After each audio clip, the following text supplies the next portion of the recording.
18ویں ترمیم ختم کی گئی تو سیاسی بحران پیدا ہوگا، مولانا فضل الرحمان۔ لاہور، جمعیت علماء اسلام فے کے سربراہ مولانا فضل الرحمان نے کہا ہے کہ اگر 18ویں ترمیم ختم ہوئی یا اس میں رد و بدل کیا گیا تو سیاسی اور آئینی بحران پیدا ہوگا۔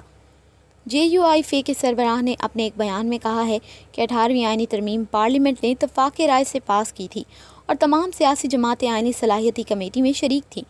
خدا جانے کس کے ایجنڈے پر 18ویں ترمیم کو ختم کرنے یا ترمیم میں رد و بدل کرنے کی باتیں ہو رہی ہیں، لیکن اگر 18ویں ترمیم کو ختم کیا گیا یا پھر اس میں کوئی رد و بدل کیا گیا تو سیاسی اور آئینی بحران پیدا ہوگا۔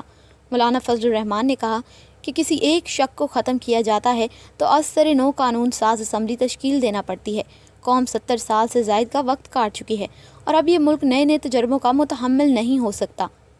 سربراہ جے یو آئی فے نے مزید کہا ہے کہ پاکستان کے مستقبل کو تاریک کرنے کے سفر کے حق میں نہیں، اور ہم اس ملک کو کسی بھی صورت تاریکی میں نہیں دھکیل سکتے اور نہ داؤ پر لگا سکتے ہیں۔